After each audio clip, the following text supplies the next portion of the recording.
Syria. The Syrian Observatory for Human Rights says government forces and their allies have cut off the Islamic State group's last main supply route to the city of al-Bab, the road linking the city near Turkey to other territory held by the jihadists further east. Now, that's what activists are reporting, but we're getting different information. Here to tell us more, France 24's expert on jihadi movements, Wassim Nasr. Wassim, what are you hearing about the situation around al-Bab? Actually, we should imagine that the town of al-Bab, we have the town of al-Bab, we have the pocket of al-Bab, which is much, much bigger than the town. So if we can see the map, we can talk more accurately about this. So what's in green is the territory held by the rebels, who are directly aided by Turkish soldiers on the ground, boots on the ground.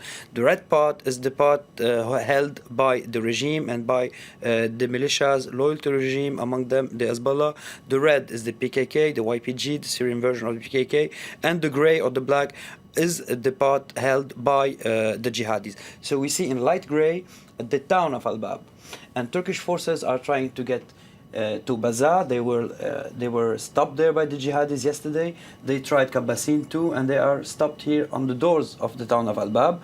And what happened actually in the last 48 hours is the Syrian regime with the militias, they pushed towards this town, Al-Awashiyah, and the hill next to it. So they cut with fire, if I may speak in military terms, the road to retreat for jihadis toward the town of al-Raqqa. But as you can see, we are way far from the town of al-Bab being totally trapped by the different forces. So you agree with the Syrian Observatory that the road, the main supply route, has been cut off, but you wouldn't say the town's been surrounded? Is exactly. that the difference? Cut off by fire is different from cut off physically, because as you see, we still have all this area open for the jihadis. When I say cut with fire, it means that they are at range of artillery and of light weapons of the Syrian army, which is present here.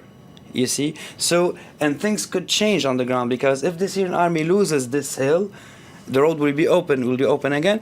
And we have to imagine that the jihadis might not want even to go to Raqqa, because up to this point they are putting up a fight till death.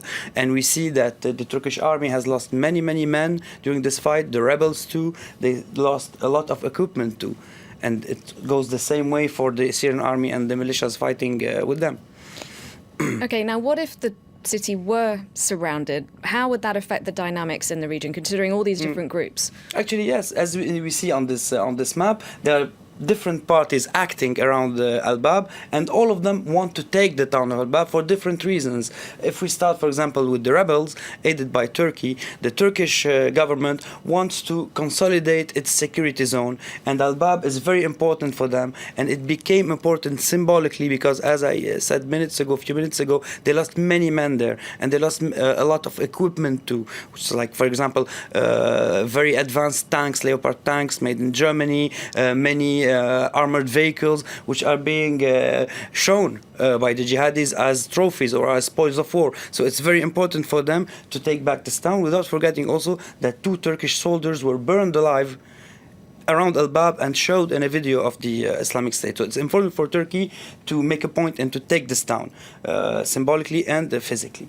And on the other hand, the Syrian army, it's very important for them also to take the town, because it will help them consolidate in the military airport south of al-Bab, and it will show that they are at the initiative and not the Turks, because they are conflicting interests there. And if we go further for the Kurds, even if it's not realistic today to think that, but what they want is to join both the areas on the east, which goes up to the Iraqi frontier, and the pocket of Ifrin, which is here, and all of this.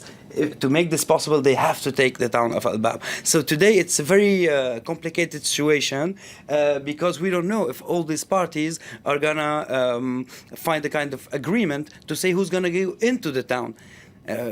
Just for the symbolic aspect of it, are they going to agree who's going to go into the town? And I don't think that this is agreed upon up to this point, which makes the military operations harder and more complicated for those different parties with different political and military interests. All right, well, thanks for trying to clear things up for us, Wassim Nasr.